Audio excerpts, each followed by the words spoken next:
Welcome to the October Autism event for 314. This virtual event is talking about behaviors with Jessica Guzman. Jessica holds a Master's of Education in Early Childhood Special Education from the University of Texas at Austin, as well as a partially completed MS PhD in Speech Pathology from Boston University. As a BCBA, Jessica has led a training program for graduate students studying to become BCBAs, as well as 40-hour technical training course for those seeking certification as behavior technicians. Recently, she founded Little Wildlings, where she is a behavior consultant who helps parents learn to use ABA to navigate challenging behaviors for children 18 months to 6 years old. Jessica, thank you so much for taking the time out of your busy schedule. I know that you're the mom of twin 2-year-olds, so you don't have time. I don't think any of us have the time right now, but thank you so much for having me, Celeste. I appreciate it. Well, so let's just dive right into it. The reason why we wanted to reach out and kind of get your perspective on things that's going on is because with everything changing, the only constant has been change, right? So everything's really been crazy, and we're starting to see behaviors in our kids. And I think even neurotypical kids are starting to react at this point. So as more and more parents are juggling homeschooling, juggling working from home, their personal sanities, I know many of us feel guilty for not providing that structure of a typical school schedule every day. So kind of starting out the conversation, like what tips can you give us to, one, remain on schedule, and then what should a home schedule really look like? So I hope if you're a parent watching or listening to this that you are giving yourself a lot of grace right now, because there is no winning formula. There's literally nothing that I would advise any of my clients to do that would take care of the numerous problems that all of you are handling right now. In terms of schedule, I think I do highly recommend trying to keep some sort of schedule, especially for children who are non-vocal, or as you may know, nonverbal, but we consider it non-vocal. That's really good. It's a great way to develop language if you have a super little one, but if you can't, it's totally understandable. There's so many different ways that you can teach children, and a schedule is part of that. But with the difficulty of managing multiple children and managing your own work from home life, it can be really difficult to keep a schedule in place. So just affording yourself grace if you can't. If you can, that's amazing. That's something that you're giving your children right now that's above and beyond, but it is above and beyond. And there still are many other things you can do to help them if you're unable to maintain a schedule for them. So for those of us who have trouble juggling that schedule, or even for those who have it down, are there any particular items or products, like are there any secrets that someone should have in their homeschool arsenal that can really help us out?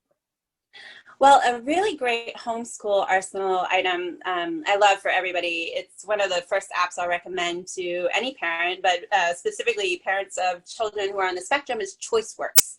ChoiceWorks, there's a little bit of a front end load on the parent's part in terms of creating a schedule that makes sense for your child, but it's kind of synced up with timers, and then it has this thing that children really like to do where they can slide the icon over when they're all done, and it helps a lot of kids understand how long something takes. So if there's something they don't like to do very much, it may be beneficial for you to make like a mini schedule for that part of the day, dinner routine sometimes, and bedtime routine.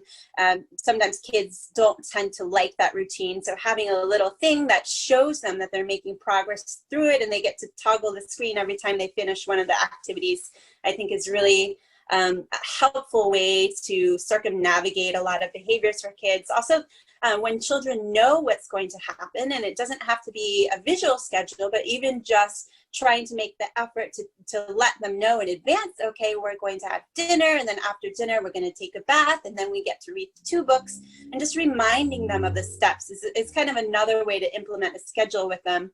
But those things are really beneficial for kids to be able to use, and for parents in terms of your end, it should alleviate a little stress on your end. The child finds it more predictable, which actually makes it a little bit easier for you if you can find a way to implement something like that. Yeah, I think for me, my son does really well with timed activities. I think that it's probably me getting back on schedule. So I'll do something and it'll be really good and academic, and I'll feel like, yes, that was a good 10 minutes. And then I'll let him go on break and get into my emails, and then like 3 hours have passed.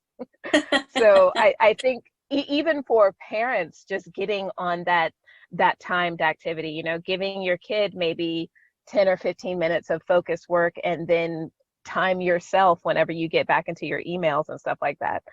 So that choice work might work for everybody.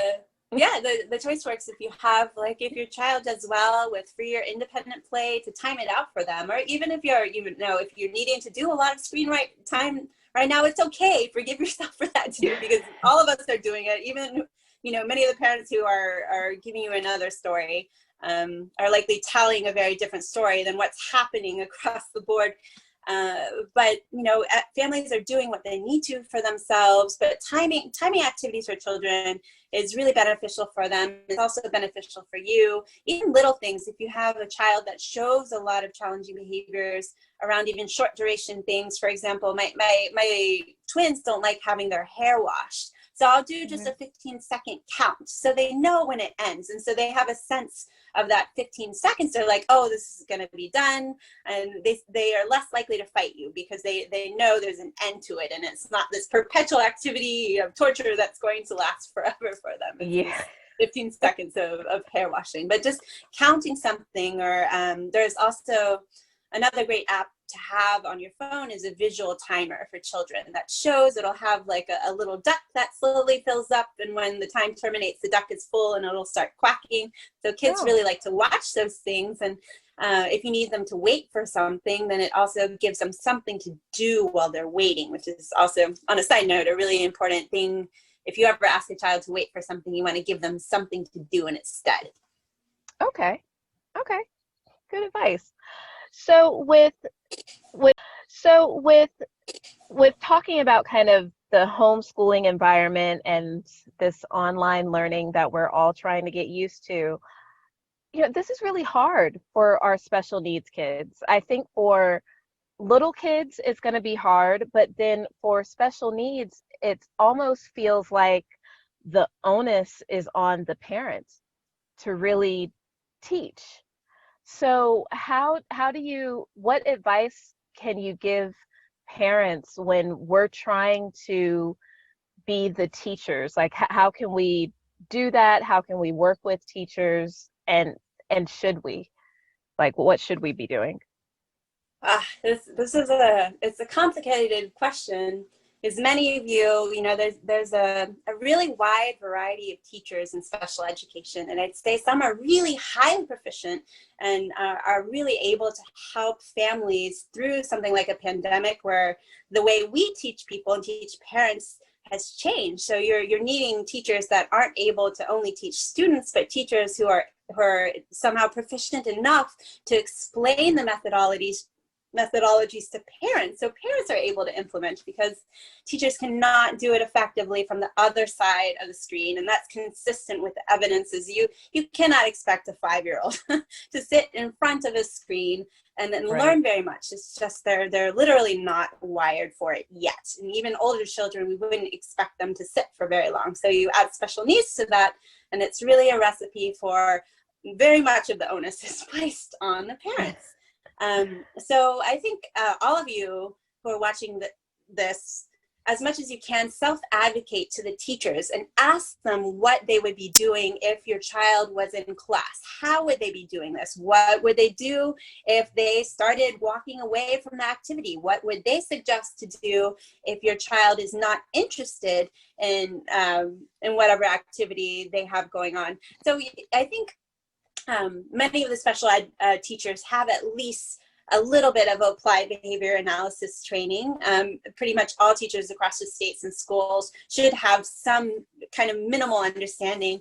And those understanding some of those strategies from your end as a parent will be really beneficial to you, who is really serving as the main teacher for your student right now, because the screen is not able to do it. It's possible there's a handful of kids out there who really are focused on their teacher. They love watching them, but I would say those are like the lightning has struck that family in a fortuitous way.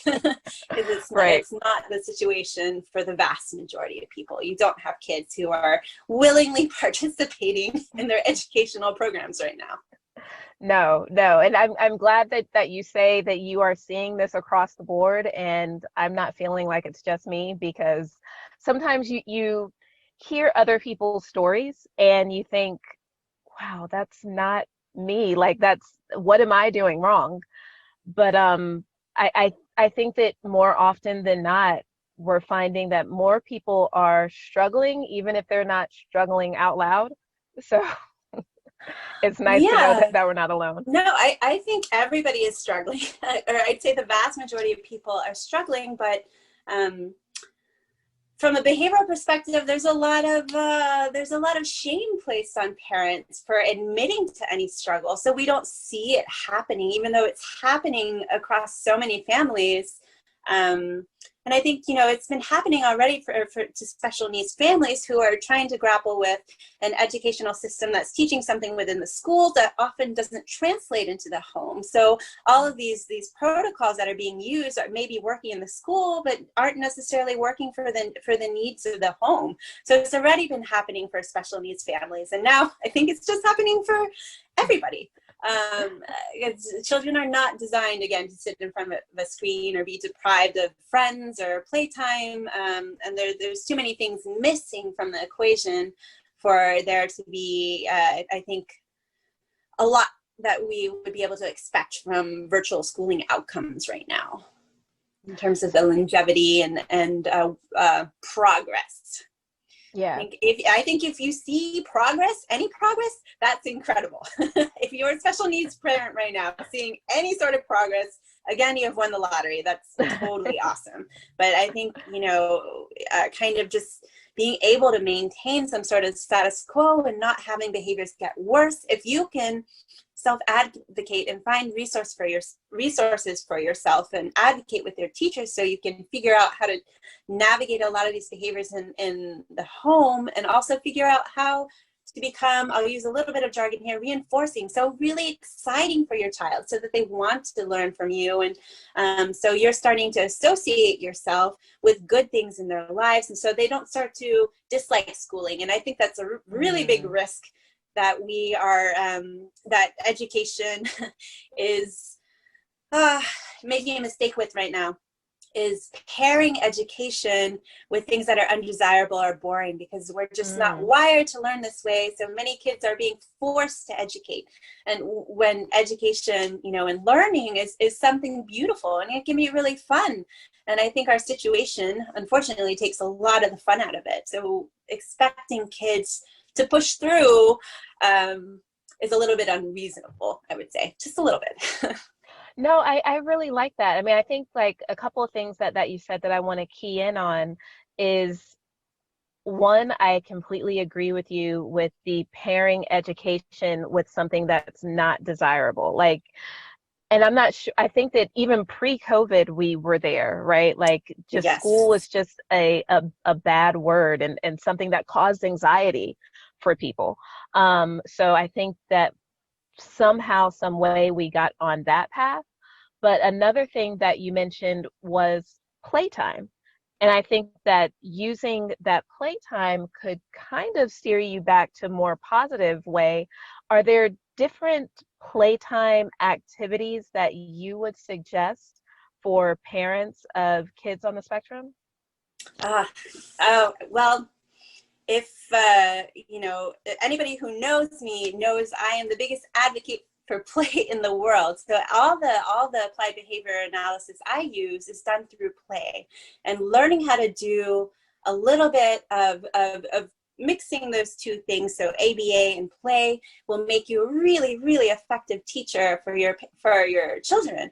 So there's a lot of different things that can be done through play, and children really learn beautifully through play, through things that are that may be self-directed. So the Montessori method kind of is the one that expounds a lot of self-directed learning, but play-based learning is also very self-directed. So kind of learning yourself as a parent to figuring out what's exciting or really reinforcing for your child, and having those things, those toys and activities around for them, and just using them in whatever way you can to teach anything that's needed. So if they're really excited about Cookie Monster this week, then you're going to play with Cookie Monster, and then maybe draw cookies on paper, and you're going to start counting the cookies if they're at the level where they need to be working on counting, so you can count how many cookies Cookie Monster is eating. So but you're just taking whatever the interest is du jour, and with children it's constantly changing,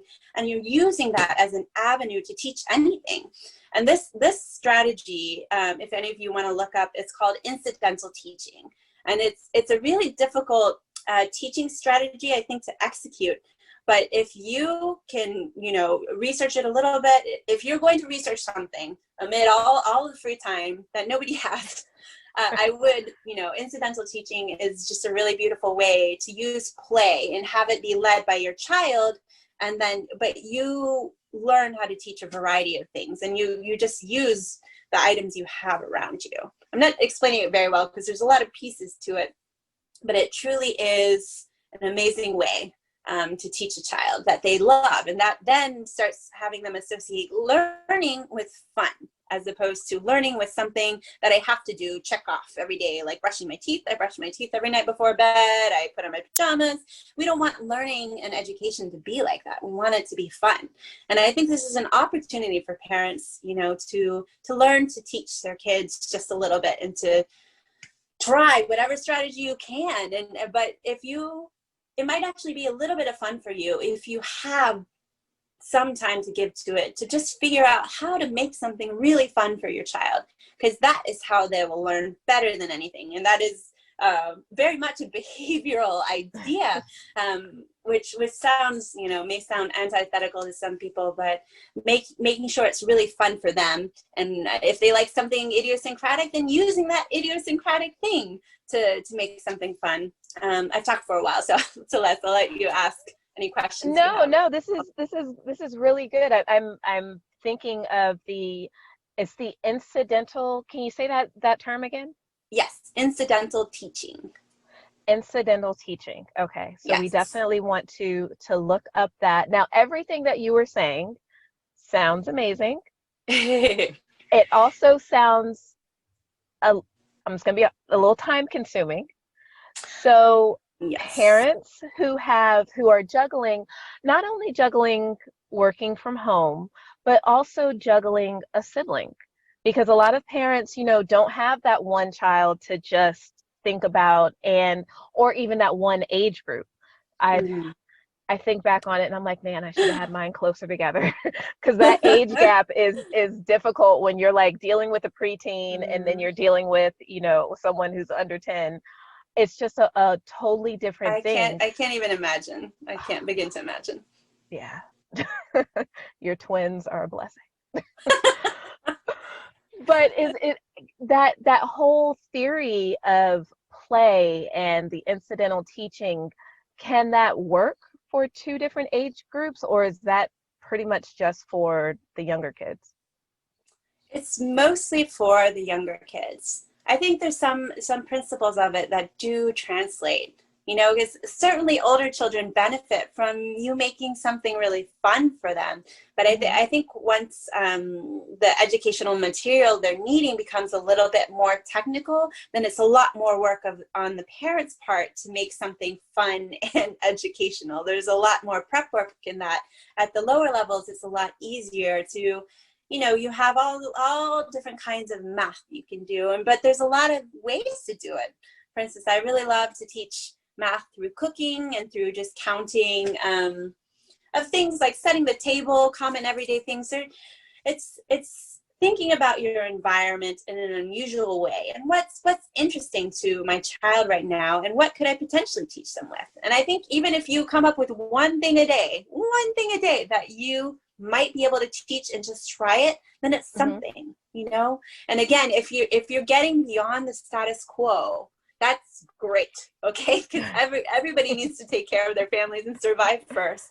And then we can worry about educational outcome, because that is a very different level of Maslow's hierarchy of needs. It's not the behavioral part, this is just the psychology part. Most people have that education, or many people have that education, I should say. So that's our challenge, everybody. 314 family, one thing a day. We're going to come up with it. We're going to come up with that unique one thing a day to teach our kids. Now, does this fall in the theory of ABA? Can you explain, one, for a parent who's new to autism, you know, maybe a new diagnosis, can you explain what ABA is? Because I think some people make it miseducation on it and then kind of steer away from it. Yes.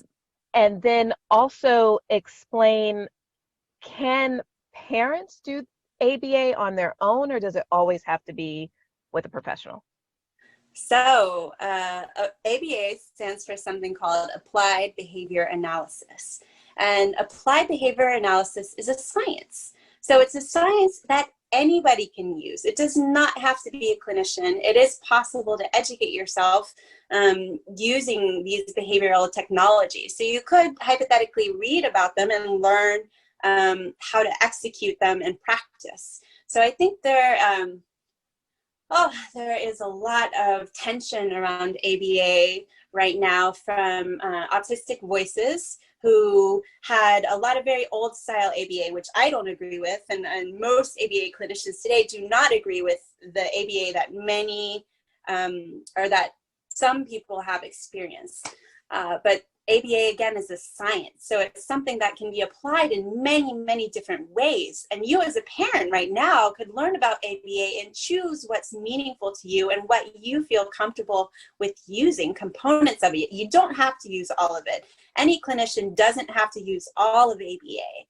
And there's a lot of strategies that are no longer used, that are considered antiquated and are frowned upon within our field. And we're actually ethically bound to report practices when we oftentimes will see them happening in other countries where people are trying to use ABA, and what they're doing is not ABA.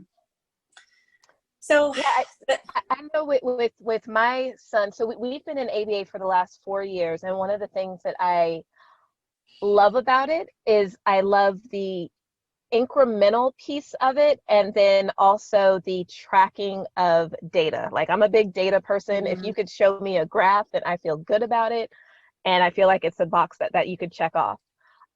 So that's one of the things that I really, really love about ABA. But I also, I guess because we've been in it for so long, sometimes I feel like I can do it, and then sometimes I feel like, but don't you need a BCBA, and don't you need a case manager, and don't you need like a dashboard and all of these different things? So when we're not in an ABA program, or maybe when we're on a wait list, because that's another big bone of contention for me, are the wait lists for these therapists who are able to do ABA. Yeah. So as we're on a wait list, how can we come up with our own like ABA program? So I think, something really effective that pretty much any parent can do, and I'll give you I'll use one jargon term. I am not a fan of using jargon, but I will just use this one word. So it's called pairing.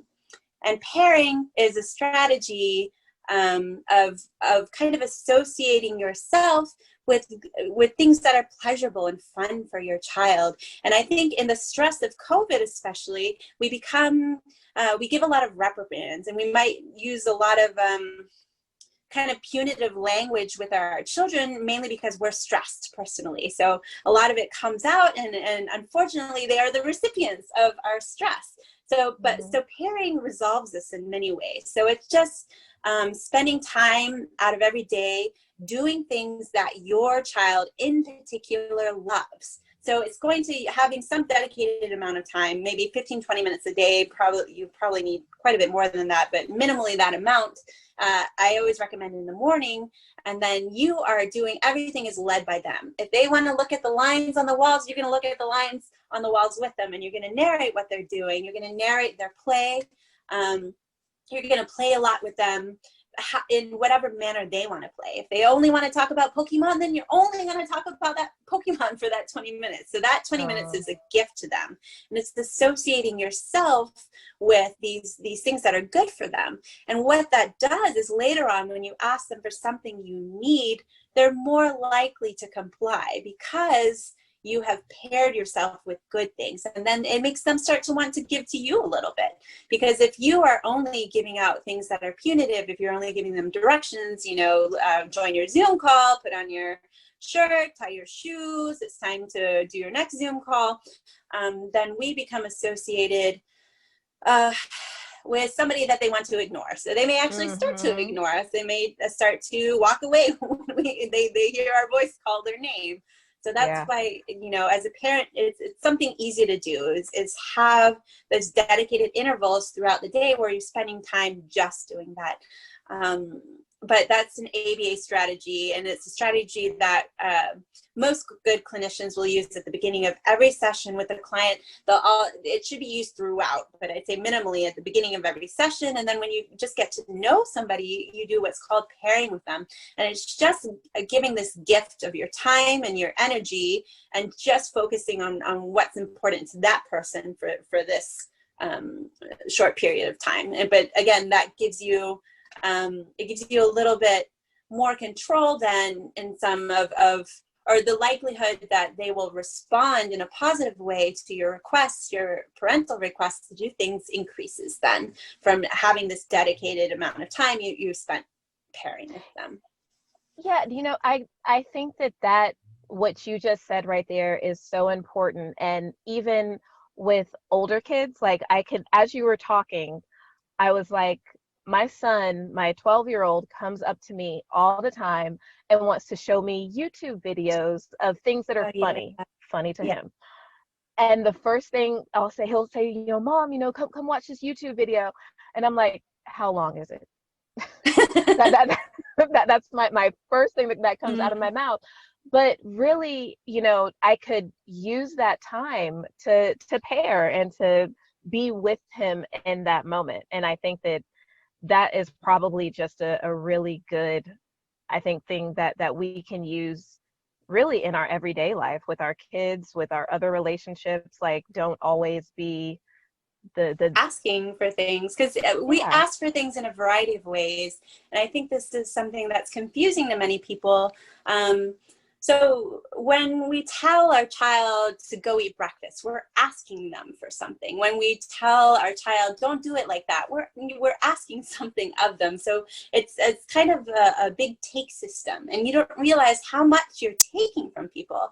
So kind of another behavioral technique that goes really well with pairing is actually pairing on a schedule throughout the day. So you have a kid who's showing a lot of challenging behaviors, and maybe you've been working for 3 hours, and around the 3-hour mark, they start to come to you. They're starting to do annoying things, or they're starting to, maybe throw or hit, or they're starting to get a little bit naughty. And one kind of very general way you can circumnavigate that is kind of by applying pairing on a schedule. So for very young children, you might come in every 15, 20 minutes and just say hi and play with them for a couple of minutes and then go back. And that's just giving them a lot of attention. It's enriching their environment a little bit. But by doing that on a schedule, you can circumnavigate tons of behaviors, because then they don't need to do something naughty to get your attention. They don't need to go to the fridge and purposely spill the milk. They don't need to go stand on the table or open the door they're not supposed to. Because if you're satiating them, we call it satiating them on the attention that they want and kind of these positive things, then oftentimes that can completely circumnavigate a lot of behaviors you might otherwise see. So just that pairing and then adding it to a specific schedule throughout the day. And, you can toggle it a little bit for older children. It's like maybe your son would like you just take a 30-minute break in the afternoon. You just watch YouTube videos with them. And he knows that's his YouTube break with you, or he gets time with mom to talk about all the funny things on YouTube, and then maybe one more time in the evening, and that gets him his outlet. But then it may make him less likely to come to you in between, because it's creating a defined time and space for that. Yeah, I think that I've seen that work really well with me and my schedule. Like when my youngest, he's always into something whenever I'm about to go into a meeting. Never fails. So and that was something that his ABA therapist suggested, was right before you go into meetings, that 20-30 minutes before that meeting, focus on him, be with him, tickle him, cuddle with him, give him all that attention. And it really, really has helped. So I know I look at my calendar and I say, all right, 3:00, I have a Zoom call. 2:30 to 3, I am just playing. And then I'll say, okay, you play with this, on your own. I'm going to be right back.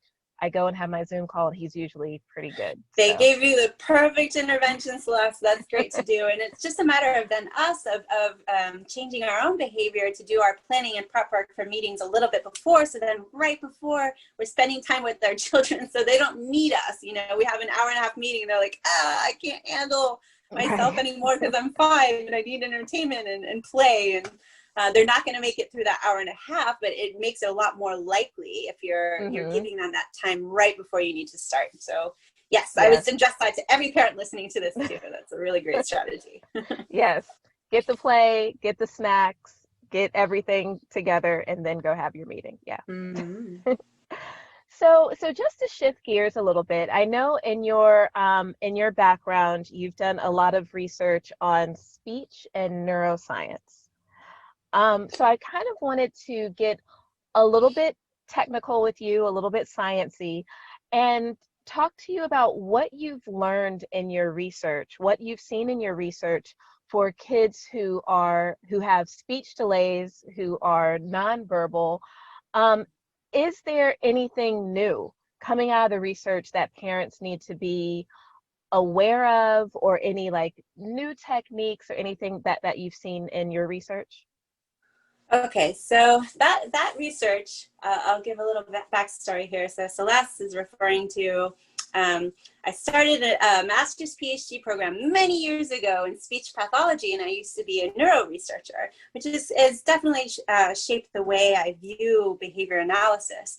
But there is a lot of research in language, and the research I was doing personally in language is it's mostly unrelated, although there's a little bit of evidence that there are some autistics who do have, their language does present similar to stroke patients who, that was the population I worked with previously. So you have stroke patients who generally there's 2 main areas of injury. So there's an area called Broca's area, and that's kind of the motor coordination area. A lot of times you'll see something, children will have a dual diagnosis of autism and apraxia of speech, and it's kind of difficulty with the motor movements of speech production. And then you can potentially have damage to another area called Wernicke's area. And that's kind of, in stroke patients, it looks like you'll get somebody who can understand everything you're saying, but their own language is completely garbled. So they'll speak in sentences that are completely unintelligible, but they get really frustrated because they can understand everything someone's saying. So there's it becomes really tricky. There is some research, current research, to suggest that there is sort of a parallel between this Broca's aphasia and Wernicke's aphasia and current models of language for people who have autism. But in terms of just research overall, there's a ton of research on language all the time that's evolving. And I think in terms of the language research, that's really important for people to know about. If you have a nonverbal, or really it's considered non-vocal child with autism, there's a lot of avenues for things you can do. There's a lot of research to suggest using sign language with those children. There's a lot of research to suggest using a device. And that's one thing I cannot more strongly advocate for, because I think a lot of parents are really scared to use a device. So a device, I mean an app that's usually on the iPad, and they'll push a button, and then it'll allow them to request what they want. So it'll be, kind of like a picture library for a child, where they can push a button, and then it helps them. If they're not able to speak a word, then the device is speaking for them. And I think a lot of families are really scared to use that. They're afraid then that their child will not speak English, which is completely untrue. If you use sign language with your kids, it doesn't delay their language. In fact, it does the opposite. So I actually used both in raising my own twins. They got a device when they were quite little, and I also did sign language. And you see it augment their language like crazy. But the research to support both the voice output device and sign language is there. So if you have a nonverbal kiddo, then there are avenues, and have your BCBA or the person or who is your contact person send you the research if you're not uncomfortable, because there's so much to support it, and those are the best avenues for them to ultimately speak in the same language that we do. Yeah, and just for everyone's awareness out there, it is AAC Awareness Month. October is AAC Awareness Month. It's so AAC is augmentative and alternative communication, right? And I know that the app that we use for my youngest is Proloquo to go, and they are 50% off this month. So if you guys are in the market for an AAC app, look in the month of October, because things are usually a little bit cheaper. No, that's great. I'm just a big fan of the apps for very young children, even, because it's just a great way to give somebody agency who isn't able to speak a word. Right now, there's a big movement amongst speech pathologists to provide them to people who are intubated from COVID, because otherwise they have no avenue for communicating.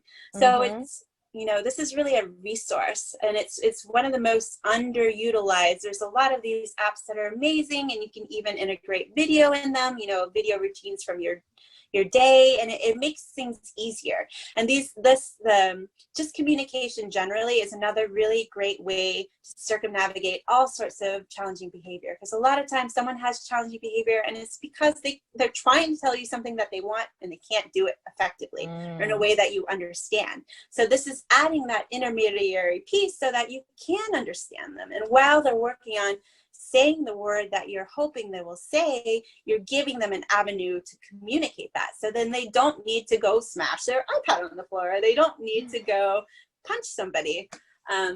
So I think it's just, it's an act of kindness to teach somebody one of these devices when it's merited. And it's, it becomes merited usually from the recommendations of a speech pathologist, and then also it's within our purview as behavior analysts to also work on many pieces of the same communication devices. Now, are you an advocate, or do you see the benefit of using something called social stories? Like I'm kind of new to the whole social story thing, but so I really don't even I just kind of want to get more information about it. Is it worth it? Is it something that people should be looking into, should be using more of? What are your thoughts? I personally love social stories, and social stories are actually the most uncomplicated thing ever. So that it's a fancy, it's a coined term for just pre-teaching what's going to happen in a new environment. So for example, when I go to the movies, I go stand in line to the in the ticket theater, and then I pay for a ticket. And after I have my ticket, I can enter the movie theater. I might buy popcorn, I might buy a soda, then I go into the theater and sit down. But it would just tell the story of what happens when you go to the movies. And as a parent of a special needs child, something really amazing you can do for them is to pre-teach everything all day long. Is you are explaining to them what's expected, and that sets them up to be successful, because a lot of times they don't yet have the social skills to reason through why something might be expected. So, you know, why you might expect somebody who's autistic to go into a theater and be really loud, because they're not able to pick up on social cues that everybody there is quiet. But if you explicitly tell them beforehand, oh, we're really quiet when we're in the movie theater, we can whisper or we can go outside and talk, then voila, you have somebody who's totally successful. And again, it's just that pre-teaching component.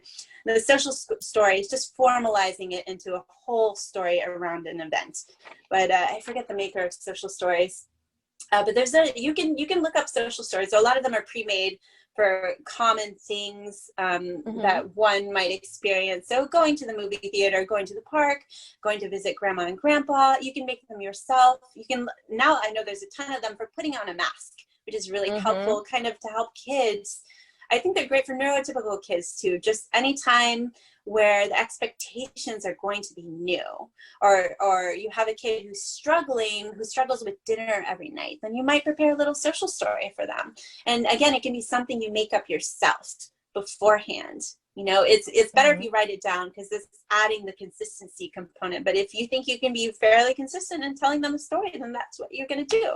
So at dinner time, we go and we sit down at the table. We'll sit down for 15 minutes. You can tell me what fruits you want. You can tell me what vegetables you want. And then mommy or daddy decide, you know, the main meal. So we decide if it's spaghetti, we decide if it's steak. But just letting them know what the expectations are, and then where they have choice and where they don't have choice.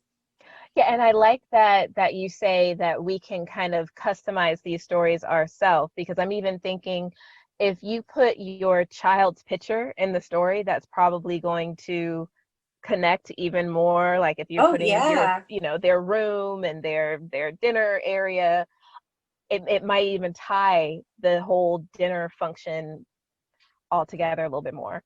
Oh, I think it's a great way to do it. There's actually, I don't know, but if you look them up, they're pretty easy to find. There's lots of apps for easily making social stories where you can just import pictures into the app, because all of you can do them. If you want to do a Halloween event with your family, if you want to go to a pumpkin patch, or if you feel comfortable going to a couple houses for trick-or-treating, then you can make social stories for those things. And yes, include your child's picture. If you have the time to do something like that, then I do highly recommend it.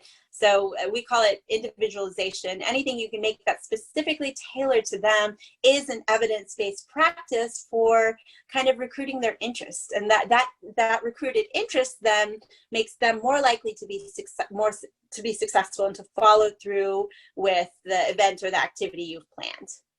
Oh, that's awesome. That's actually a really good idea to do it for Halloween. And, yeah, you think know, about however Halloween you're and going to Christmas celebrate and it. birthdays. You know, I know all of you are dying to see your kids open their presents and then ask for what they want for their birthday and blow out candles. These are all things that you can practice. And articulating the steps of this is all of this is called pre-teaching, but many times you can have a social story, because you know, a kid may be a little bit thrown off about having a couple of people over for a birthday party. So you can prepare them for that by building a story around it first, so that they know what to expect. And it doesn't mean they're going to be successful, but it definitely increases the likelihood that they will be successful. That's awesome. Well, so I want to give you some time to kind of explain to us your business of Little Wild Things and the services that you guys offer and how people can get in touch with you.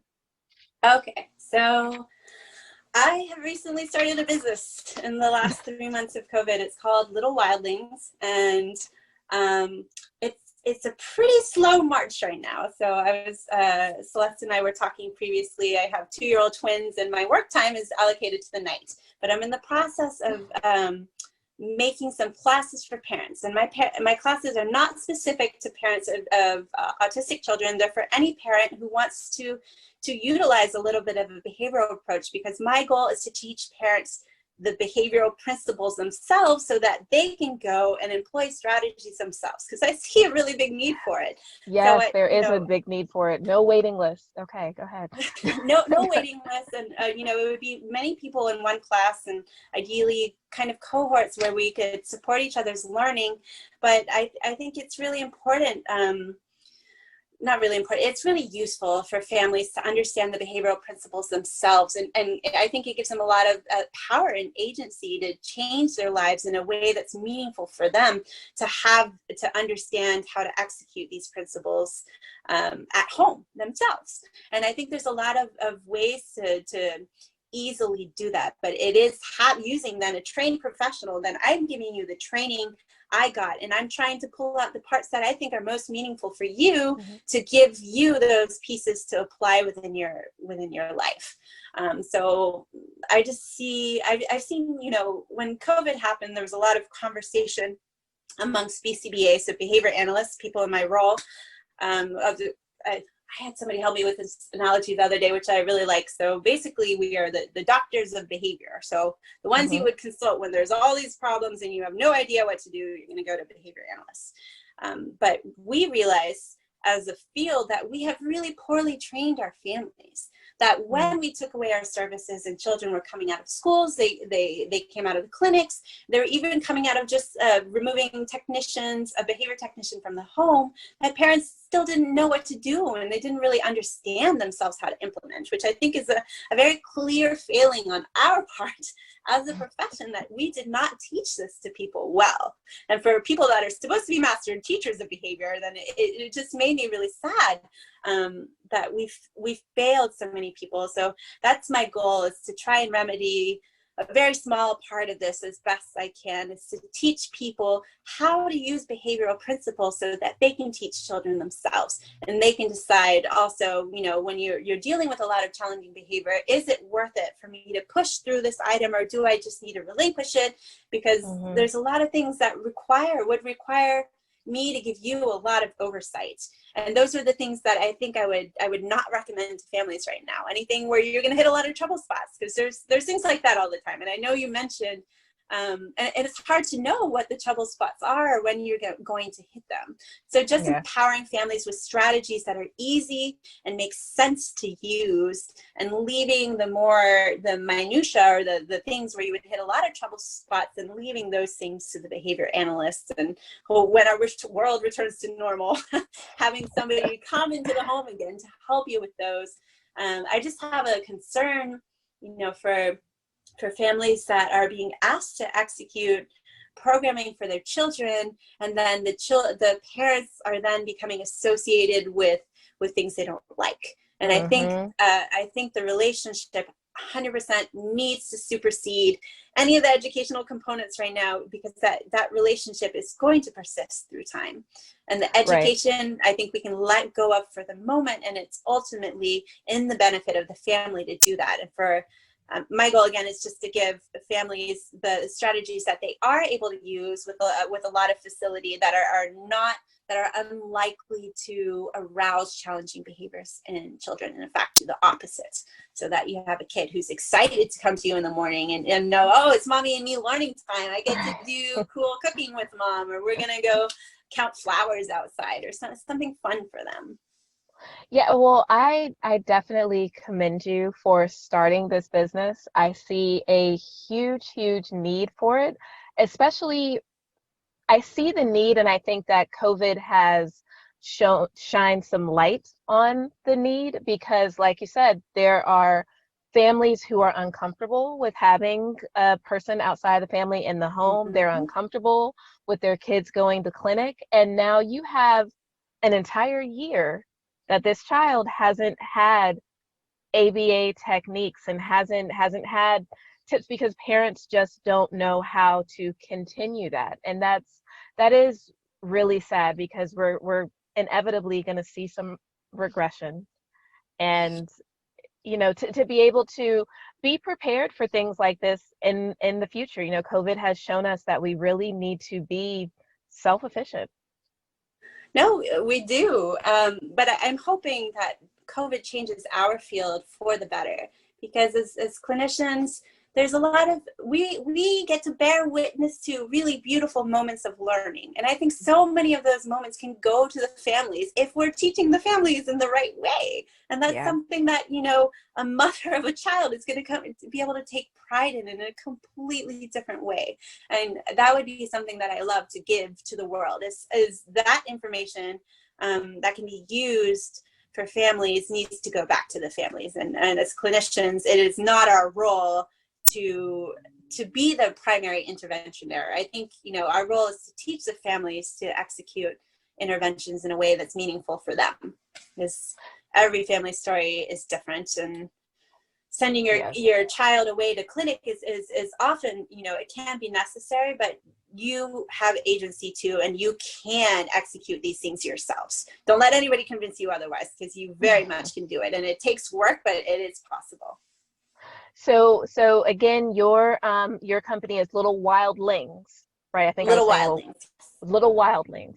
Little Wildlings, and the information that you're giving is going to be in virtual courses, or how do you foresee that being set up? I will be doing Zoom courses soon. I'm trying to decide the format that is going to be to best serve the most people fast, since I'm developing new coursework for people.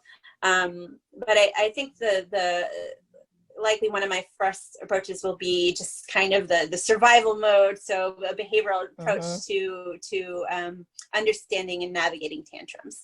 So just things you can do mainly beforehand to entirely prevent things like tantrums, and then some behavioral ways to work through them when they do happen. Okay. Well, awesome. Well, thank you again so much, Jessica Guzman, Little Wildlings. And people can contact you how?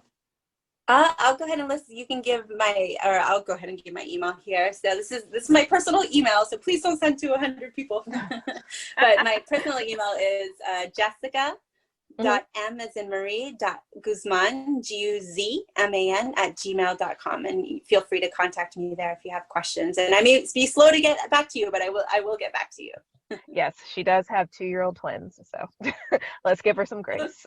But thank you so much for having me, Celeste. Well, thank you. And thank you so much for all the information that you've given me and then given the audience. And I think that it's really valuable. And I think that knowing that the field of ABA and that the field of experts in special needs recognize the stress that parents are going through it kind of validates it a little bit. Like I said, we often feel like we're going through this on our own whenever you're seeing YouTube mom blogs and the mom looks just so amazing and all the little crusts are cut off the sandwiches and everything's just right. You kind of feel like, what am I doing? Why do I suck? And it's not really that way. And I think that this gives us all some encouragement. So thank you. No, just hang in there. If you're a parent with a special needs kid, just give yourself grace, and I wish you the very best. Take care of yourself. Yes. All right. Thank you so much, and I will talk to you later. Okay, talk to you later, Celeste. Bye-bye.